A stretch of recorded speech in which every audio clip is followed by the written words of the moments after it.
세계에서 가장 강력한 나라, 미국. 전 세계 경제를 쥐락펴락하는 이 나라에서 믿기 힘든 일이 벌어졌습니다. 바로 연방정부가 43일 동안 문을 닫은 거죠. 공항 보안 요원들은 월급을 받지 못한 채 출근하고 70만 명이 넘는 연방 공무원들은 집에서 대기하라는 통보를 받았습니다. 국립공원의 쓰레기통은 넘쳐났고 세계적으로 유명한 스미소니언 박물관들은 휴관 안내문을 붙였죠. 수많은 관광객들은 허탈한 표정으로 발길을 돌렸습니다. 이것이 바로 미국식 정부 셧다운의 풍경입니다. 대체 어떻게 이런 일이 가능할까요? 세계에서 가장 부유한 나라의 정부가 왜 이렇게 자주 멈춰설까요? 오늘은 미국 정부 셧다운이라는 독특한 현상 뒤에 숨겨진 이야기를 파헤쳐 보겠습니다.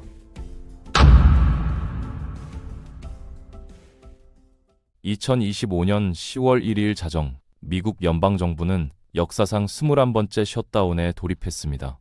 이번 셧다운은 특별했는데 43일간 지속되며 2018에서 2019년의 35일 기록을 갈아치웠습니다. 워싱턴 DC의 풍경은 기묘하게 변했어요. 평소라면 수만 명의 정부 직원들로 붐볐을 연방 청사는 텅 비어 있었고 스미소니언 박물관 앞에는 예산 부족으로 휴관이라는 표지판이 붙었습니다. 관광객들은 멀리서 찾아왔다가 허탕을 치고 발길을 돌려야 했죠.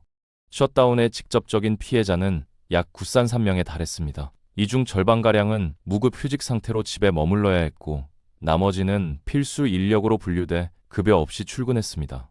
공항 보안 검색대 직원, 교도관, 국경 경비대원들이 여기에 속했어요. 나중에 지급하겠다는 약속만 있을 뿐이었죠. 더 가혹한 건 정부와 계약을 맺은 민간 업체 직원들이었습니다. 청소 용역 직원, 급식 업체 노동자, IT 서비스 제공자들은 급여를 전혀 받지 못했는데 이들은 공무원이 아니기에 사후 보상 대상에서도 제외됐습니다. 그런데 이상한 점이 있습니다. 모든 게 멈춘 건 아니었어요. 사회보장연금은 계속 지급됐고 메디케어와 메디케이드 같은 의료보험 프로그램도 정상 운영됐습니다. 군대는 계속 작전을 수행했고 우체국은 평소처럼 소포를 배달했죠. 아이러니하게도 가장 중요한 사회 안전망은 작동하고 있었던 겁니다. 셧다운의 피해는 결국 가장 약한 고리, 즉 비정규직과 계약직 노동자들에게 집중됐습니다.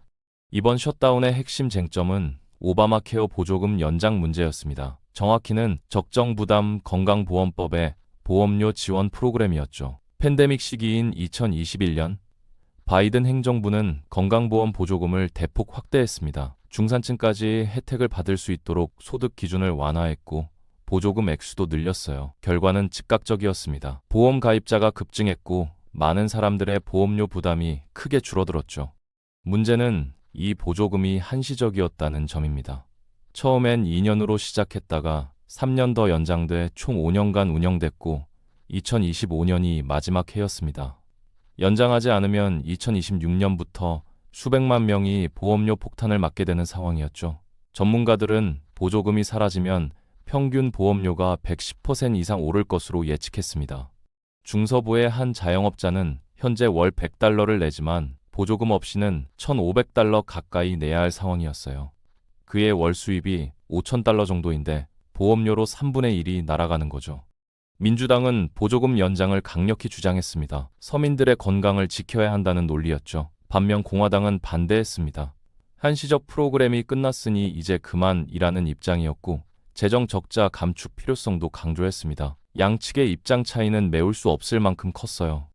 그런데 왜 처음부터 영구적으로 만들지 않았을까요? 여기에는 교묘한 정치적 계산이 숨어 있었습니다. 미국 의회에는 특별한 규칙이 있어요. 새로운 지출 법안을 만들 때 향후 10년간의 총 비용을 계산해야 하고 그 재원 마련 방안도 제시해야 합니다. 이 보조금의 10년 비용은 수천억 달러에 달했고 그 정도 규모의 재원을 마련하기란 거의 불가능했습니다. 그래서 민주당은 꼼수를 썼어요. 일단 3년으로만 설정했던 겁니다. 그러면 비용이 훨씬 작아 보이니까요.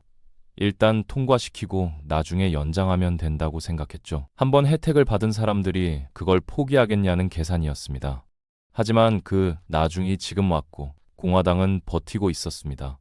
상황은 복잡했습니다. 하원에서는 공화당이 수개월짜리 임시 예산안을 통과시켰어요. 오바마 케어 보조금은 연장하지 않되 다른 부분에서 약간의 양보를 담았습니다. 하지만 상원에서 막혔죠. 상원도 공화당이 다수 아니냐고 물을 수 있는데 맞습니다. 공화당이 53석을 차지하고 있어요. 민주당은 45석이고 무소속 2명이 민주당 계열로 분류되니 실질적으로는 53대 47입니다. 그런데 상원에는 필리버스터라는 특별한 제도가 있습니다. 이건 소수당 보호장치인데 소수당 의원이 발언권을 요구하면 무제한으로 말할 수 있어요. 토론이 계속되는 한 표결은 이루어지지 않죠. 유명한 사례가 많습니다. 1950년대 남부 의원들이 인권 법안을 막기 위해 필리버스터를 벌였고 스톰 서먼드 의원은 24시간 넘게 연설했습니다. 전화번호부를 읽고 요리법을 낭독하면서 시간을 끌었죠. 지금은 좀 다릅니다. 실제로 연설하지 않아도 되고 필리버스터 의사만 밝히면 돼요. 그러면 토론이 계속되는 것으로 간주됩니다. 필리버스터를 끝내려면 클로처라는 절차가 필요한데 이게 보통 다수결이 아닙니다. 전체 의원의 5분의 3, 즉 60표가 필요해요. 총 의원이 100명이니까 60명이 찬성해야 하는 거죠. 현재 공화당은 60표 중 7표가 부족합니다. 공화당은 이 7표를 위해 민주당 의원들을 설득하려 했습니다. 특히 주목받은 의원들이 있었어요. 첫째, 은퇴를 앞둔 의원들. 이들은 재선 걱정이 없으니 당의 눈치를 덜 볼 수 있죠. 둘째, 경합 지역 의원들입니다. 조지아, 애리조나, 네바다 같은 주는 공화당과 민주당의 지지율이 비슷해요. 여기 의원들은 중도 유권자를 의식해야 하는데 너무 당파적으로 보이면 다음 선거에서 위험합니다. 셋째, 보수 성향 민주당 의원들. 웨스트버지니아의 맨친 같은 의원들이 여기 속하죠. 하지만 쉽지 않았습니다. 민주당도 나름의 계산이 있었어요. 여기서 밀리면 다음에도 계속 밀릴 것이라는 우려였습니다. 보조금 문제는 민주당의 핵심 정책이었으니까요. 여기서 양보하면 정체성이 흔들리는 겁니다. 게다가 여론도 복잡했어요. 민주당 지지자들은 싸우라고 압박하고 중도층은 타협하라고 하죠. 의원들은 어느 쪽을 들어야 할지 고민했습니다. 셧다운이 시작되자 변화가 나타났습니다. 가장 먼저 느낀 건 관광객들이었어요. 국립공원은 열려 있었지만 관리 인력이 없었습니다. 과거 셧다운 때를 보면 옐로스톤 국립공원의 화장실은 며칠 만에 사용 불가능 상태가 됐었죠. 청소할 사람이 없었고 쓰레기통이 넘쳤습니다. 그랜드 캐니언에서는 쓰레기가 산책로에 쌓였고 야생 동물들이 쓰레기를 뒤지기 시작했어요. 레인저들이 없으니 통제가 안 되는 거죠. 스미소니언 박물관들은 문을 닫으면서 워싱턴을 찾은 관광객들은 허탕을 쳤습니다. 항공우주박물관, 자연사 박물관, 미술관 모두 휴관이었어요. 수천 달러를 들여온 가족들이 발길을 돌렸죠. 공무원들의 상황은 더 힘들었습니다. 공무원들은 출근하지 못했어요. 정확히 말하면 비필수 인력이 무급 휴직에 들어갔어요. 수치상으로 약 78만 명의 연방 공무원들이 집에 있어야 했습니다. 법률상 소급 지급이 원칙이지만 당장 월급이 안 나오는 건 큰 문제였어요. 미국은 동아시아권과 달리 저축 문화가 약한 나라입니다. 하루 벌어 하루 사는 식의 생활 패턴이 주를 이루죠. 갑자기 월급이 끊기면 당장 생활비가 막막해집니다. 정부 계약 업체들은 더 큰 타격을 받았습니다. 연방정부와 일하는 수많은 기업들이 대금을 받지 못했어요. 청소 용역 회사, 급식 업체, IT 서비스 회사. 이들은 민간 기업이라 나중에 소급 지급도 안 됩니다. 한 중소기업 사장은 이렇게 말했습니다. 연방 청사 청소를 맡고 있었는데 셧다운으로 일이 중단됐다. 직원들 월급은 줘야 하는데 정부로부터 받을 돈은 없다. 우리가 왜 정치인들의 싸움에 휘말려야 하는가? 약 3주가 지나자 더 심각한 문제가 불거졌습니다. 식량 지원 프로그램인 스냅, 일명 푸드 스탬프가 위기에 처했어요. 스냅은 약 4,200만 명의 저소득층 미국인들에게 월 평균 190달러 상당의 식료품 구매를 지원하는 프로그램입니다. 문제는 스냅 예산이 10월 말까지만 확보돼 있었다는 점이었죠. 11월분 지급을 위해서는 약 80억 달러가 필요한데 비상 예비금은 60억 달러밖에 없었습니다. 농무부는 각 주정부에 긴급 공문을 보냈습니다. 현재 예산 공백이 계속되면 11월 스냅 혜택 전액을 지급할 자금이 부족하다. 펜실베이니아, 텍사스, 오리건, 웨스트 버지니아, 미네소타, 일리노이, 뉴욕, 콜로라도 등 여러 주가 11월 스냅 혜택을 지급하지 못할 수 있다고 발표했습니다. 펜실베이니아 인간 서비스부는 이런 공지를 게시했어요. 워싱턴 DC의 공화당이 연방 예산을 통과시키지 못해 연방 정부 셧다운이 발생했기에 2025년 11월 스냅 혜택을 지급할 수 없습니다. 공항 상황도 악화됐습니다. 보안 검색대 직원들은 월급 없이 일할 수 없다며 결근하기 시작했어요. 인력이 부족해지자 라과디아 공항은 한 터미널을 폐쇄했고 애틀랜타 공항에서는 대기 시간이 수시간으로 늘어났습니다. 한 항공교통 관제사는 경고했죠. 추수감사절 연휴가 다가오는데 셧다운이 끝나지 않으면 비행 역사상 최악의 여행일이 될 수 있다. 군 관련 푸드뱅크도 큰 타격을 입었습니다. 셧다운 시작 일주일 후 캔자스의 한 군인 가족 푸드뱅크는 방문객이 300% 증가했다고 보고했어요. 군인 배우자들은 잦은 이동 때문에 실업 상태이거나 역시 연방 정부에 고용된 경우가 많았는데 셧다운으로 인해 두 가지 소득원이 모두 끊긴 겁니다. 셧다운이 40일을 넘어서자 여론이 악화됐습니다. 여론조사에서 국민 대다수가 셧다운에 반대했고 책임이 누구에게 있냐는 질문에 절반 이상이 트럼프 대통령과 공화당을 지목했습니다. 공화당 의원들도 불안해했어요. 지역구에서 항의가 빗발쳤고 의원들은 당 지도부의 타협을 종용했습니다. 결국 12월 10일 돌파구가 마련됐습니다. 상원이 수정된 세출 법안을 통과시켰는데 오바마 케어 보조금 연장은 포함되지 않았습니다. 대신 12월에 별도 표결을 하기로 합의했죠. 민주당은 양보했고 공화당도 일부 양보했습니다.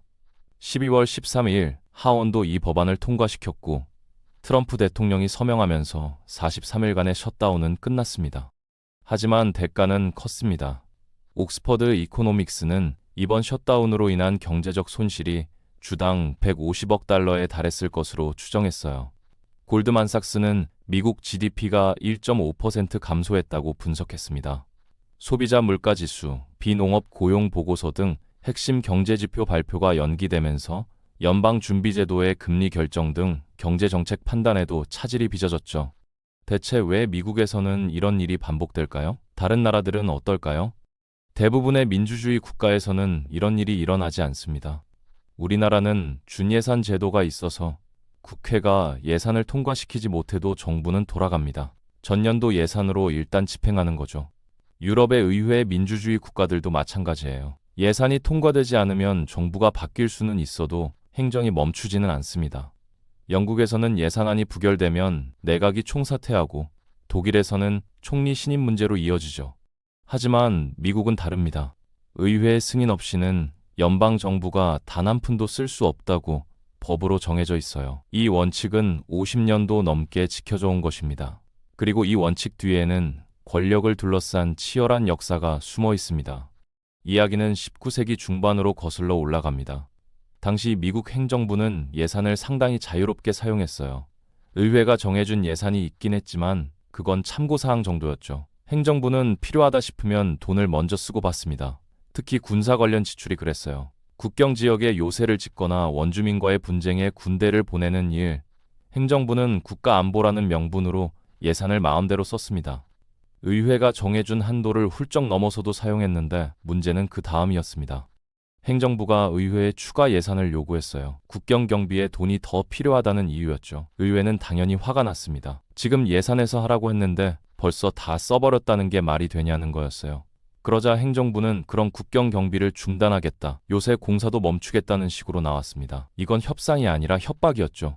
더 큰 문제는 이게 반복됐다는 겁니다. 행정부는 매년 비슷한 방식으로 추가 예산을 요구했고 의회는 거부할 수 없었어요. 이미 절반쯤 지은 요새를 방치할 수 없었고 배치된 군인들을 철수시킬 수도 없었으니까요. 의회는 자신들의 가장 중요한 권한이 무너지는 걸 지켜봐야 했습니다. 헌법은 분명히 의회만이 예산을 편성할 수 있다고 말했습니다. 건국의 아버지들이 왕권에 대항하며 만든 원칙이었죠. 영국 왕이 의회 승인 없이 세금을 거두고 군대를 유지했던 것, 그게 독립전쟁의 원인 중 하나였습니다. 그런데 지금 행정부가 똑같은 짓을 하고 있었던 겁니다. 참다 못한 의회가 움직였습니다. 1884년 적자방지법이라는 이름의 법이 만들어졌어요. 내용은 명확했습니다. 의회가 승인한 예산 없이는 정부가 어떤 지출도 할 수 없다. 이 법은 처음에는 권고 수준이었지만 시간이 지나면서 점점 더 강력해졌습니다. 벌칙 조항이 추가되고 위반 시 개인적 책임까지 물을 수 있게 됐죠. 공무원이 승인되지 않은 지출을 하면 그 돈을 개인 재산으로 갚아야 했습니다. 의회는 진심이었어요. 재정권만큼은 절대 양보할 수 없었던 겁니다.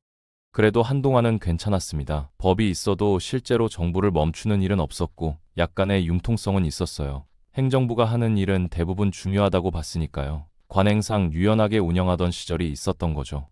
그런데 1980년 모든 게 바뀌었습니다. 카터 행정부의 법무부 장관이 의견서를 냈어요. 그의 이름은 벤자민 시빌레티. 그는 철저한 원칙주의자로 알려져 있었습니다. 그가 낸 의견서의 내용은 명확했어요. 앞으로는 이 법을 엄격하게 적용하겠다. 예산 승인 없이는 단 한 푼도 쓸 수 없다. 그리고 필수 업무의 범위를 아주 좁게 해석했다고 했죠. 국가 안보, 생명과 재산 보호, 이 정도만 필수 업무로 인정하겠다는 겁니다. 이상한 일이었습니다. 행정부가 스스로 자기 손발을 묶는 법을 강화한 거니까요. 법무부 장관은 대통령의 참모입니다. 대통령의 권한을 지켜줘야 할 사람이 오히려 그 권한을 제한하는 해석을 내놓은 거죠. 왜 그랬을까요? 당시 카터 대통령은 어려운 시기를 보내고 있었습니다. 경제는 침체됐고 인플레이션은 치솟았어요. 이란 인질 사태로 외교적으로도 곤욕을 치르고 있었죠. 더 큰 문제는 의회였습니다. 같은 민주당 의회였지만 카터와 사이가 좋지 않았어요. 카터는 조지아 주지사 출신으로 워싱턴 정치권의 관행을 이해하지 못하면서 의회 지도부와 자주 충돌했습니다. 카터는 보여주고 싶었던 겁니다. 우리는 법을 철저히 지키는 정부다 라고. 닉슨의 워터게이트 스캔들 이후 미국인들은 정직한 리더를 원했으니까요. 결과적으로 이 결정이 오늘날까지 이어지는 셧다운의 시작이 되었습니다. 카터는 재선에 실패했지만 그가 만든 이 원칙은 살아남았습니다. 그리고 지금까지 미국 정치의 독특한 무기가 되어 있습니다. 미국 연방정부의 예산은 매년 10월 1일에 시작됩니다. 그 전까지 예산안을 통과시켜야 하는데 최근 수십 년간 제때 통과된 적이 거의 없어요. 1997년 이후로 단 4번만 제 시간에 예산이 통과됐습니다. 과정이 복잡합니다. 보통 2월 첫째 주에 대통령이 먼저 예산안을 제출해요. 각 부처가 얼마를 요청하는지, 어디에 쓸 것인지, 새로운 정책은 무엇인지, 모든 게 담겨있는 수천 페이지에 달하는 방대한 문서입니다. 하지만 이건 법적 구속력이 없고 일종의 출발점일 뿐이죠. 의회는 이걸 참고할 수도 있고 완전히 무시할 수도 있습니다. 그 다음 의회 예산위원회가 움직입니다. 상원과 하원 각각 예산위원회가 있는데 이들은 예산 결의안을 만들어요. 연방정부의 총 지출 한도를 정하고 12개 분야별로 얼마를 쓸지 나눕니다. 국방, 교육, 보건, 교통, 농업 각 분야의 큰 틀을 잡는데 여기서부터 싸움이 시작됩니다. 공화당은 국방비를 늘리고 싶어 하고 민주당은 사회복지 예산을 늘리려 하죠. 더 복잡한 단계가 기다립니다. 상원과 하원의 세출위원회가 각 분야별 법안을 만들어요. 12개의 독립된 법안이죠. 국방 예산안, 노동 보건, 교육 예산안, 농업 예산안 각각 수백 페이지에 달합니다. 각 법안마다 세부 항목이 있어요. 예를 들어 국방 예산안에는 항공모함 건조비, 전투기 구매비, 군인급여, 기지 운영비 수백 개 항목이 담깁니다. 의원들은 각 항목을 놓고 토론하고 수정안을 내고 표결하는데 이 과정이 12번 반복됩니다. 그리고 상원과 하원 버전이 다르면 또 조정해야 해요. 양원 협의회를 열어 차이를 좁히고 나서야 최종안이 나옵니다. 이론적으로는 9월 말까지 이 모든 걸 끝내야 합니다. 하지만 현실은 다르죠. 시간이 부족하고 의견 차이가 너무 큽니다. 정치적 이유로 일부러 지연시키기도 하고요. 최근 통계에 따르면 미국은 한 해 평균 5번 정도 임시 예산안을 통과시킵니다. 정해진 예산을 제대로 처리하지 못하니 몇 개월만 전년도 수준으로 예산을 유지하며 버티는 임시 조치를 반복하는 거죠. 쉽게 말해 땜질 예산인데 새로운 사업은 시작하지 못하고 기존 사업만 유지하는 방식입니다. 아니면 막판에 모든 걸 하나로 묶습니다.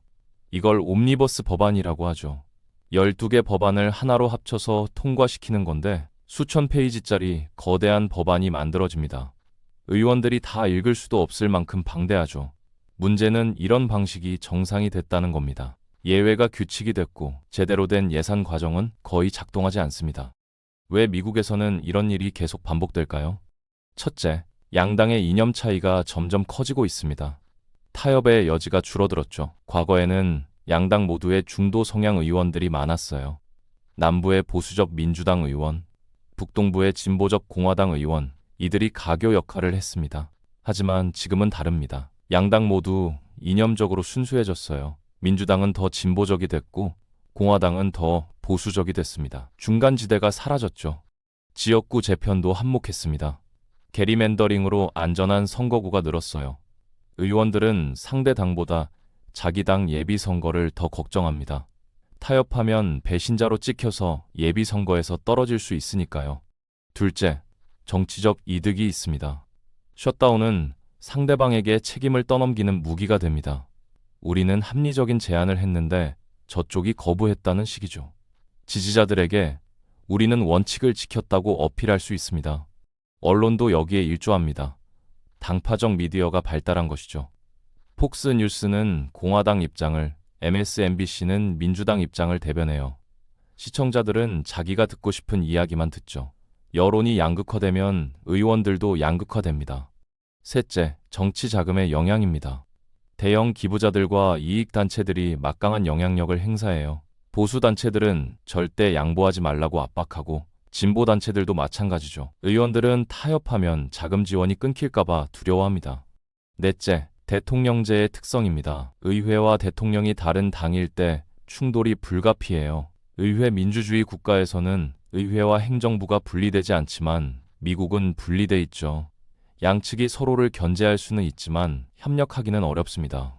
아이러니하게도 셧다운은 미국 민주주의의 상징이기도 합니다. 의회가 재정권을 철저히 지키고 있다는 증거죠. 행정부가 함부로 돈을 쓸 수 없다는 원칙이 살아있다는 뜻입니다.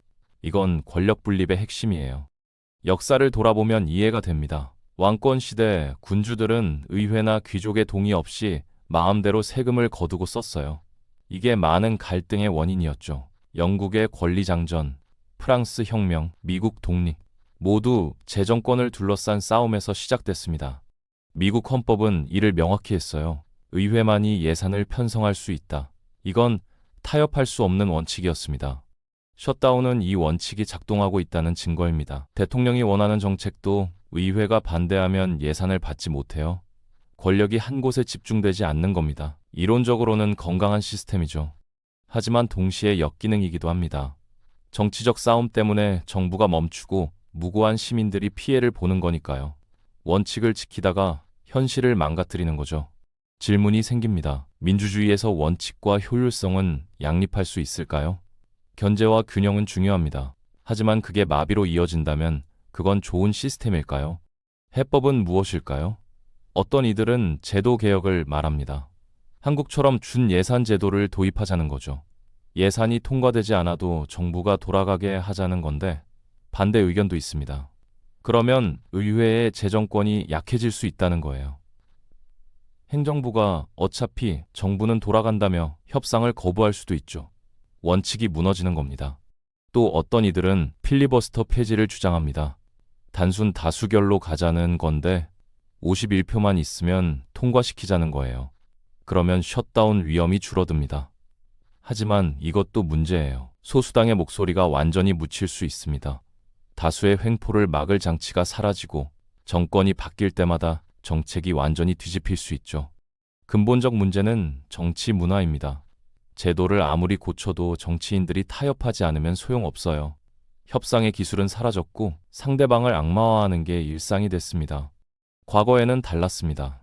의원들은 의사당에서는 치열하게 논쟁했지만 의사당 밖에서는 친구였어요. 저녁에 함께 술을 마시고 골프를 쳤죠. 그런 개인적 관계가 협상의 윤활유 역할을 했습니다. 하지만 지금은 그런 관계가 없습니다. 의원들은 대부분 주말마다 지역구로 돌아가요. 워싱턴에 머물지 않죠. 상대 의원과 친해질 기회가 없습니다. 그리고 소셜미디어의 영향도 큽니다. 의원들은 항상 감시받아요. 상대 의원과 웃으며 얘기하는 사진이라도 찍히면 배신자로 몰립니다. 지지자들은 타협을 약함으로 봅니다. 결국 셧다운은 미국 정치의 현주소를 보여줍니다. 이상적인 원칙과 현실적인 필요 사이에서 미국은 여전히 길을 찾지 못하고 있어요. 세계 최강국의 정부가 멈춰섰지만 민주주의는 멈추지 않았습니다. 양측이 싸우고 있다는 건 그들이 포기하지 않았다는 뜻이니까요.